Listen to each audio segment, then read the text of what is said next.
Hi guys, today we're going to be showing you how to make haleem. For this recipe we are going to need some lamb shanks. In the original recipe lamb shanks aren't used. Very stringy type of meat is used, but because this is what we had available at home today, we're just going to make do with these. We also have some bones. In the original haleem recipe, beef is used.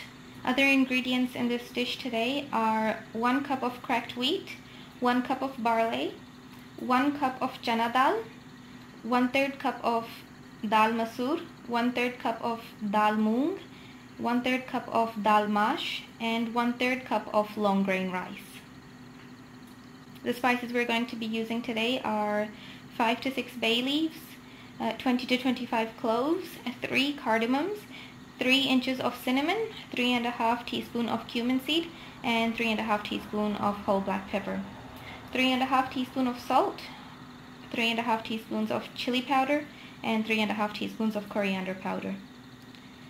3 inches of ginger, 1 whole garlic, and 1 medium-sized onion.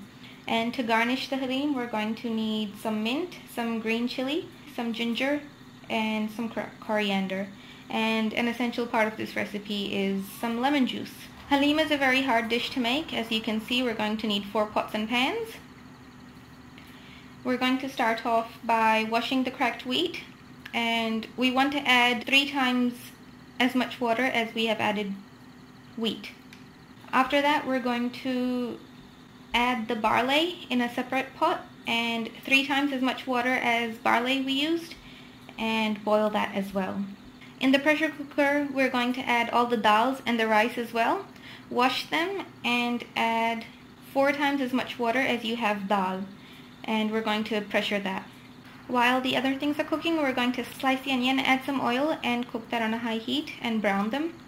We're going to grind the garam masala, including the bay leaves, and then we're going to grind the ginger and garlic with a little bit of water. As you can see, our onions are done, so we've added the lamb shanks.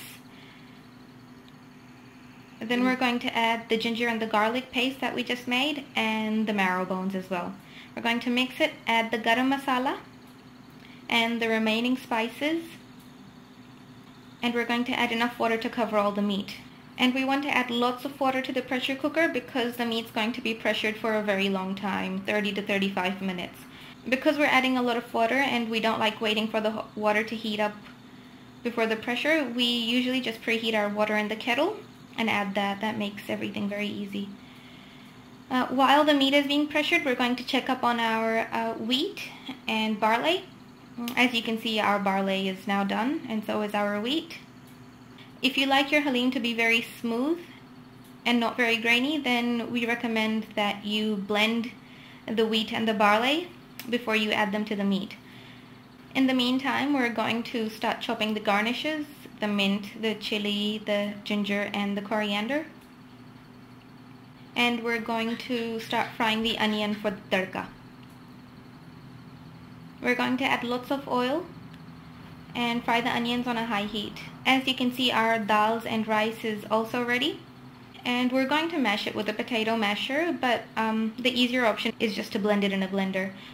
We have pressured the rice and the dal both at the same time, but we're not sure if that's a very safe option because rice and dal both have a lot of starch in them. And while the pressure builds up in the cooker, it's possible that the starch rises up and will block the valves, and that's very dangerous. So we recommend you just boil everything in a pot. That's the safest option. So our dal is now ready, and we're going to check up on our meat, and that looks ready to us too.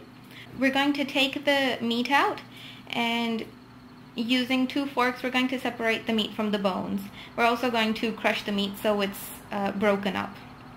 Now we're going to add the meat back to the curry, and we're also going to add the dals, the rice, the wheat, and the barley.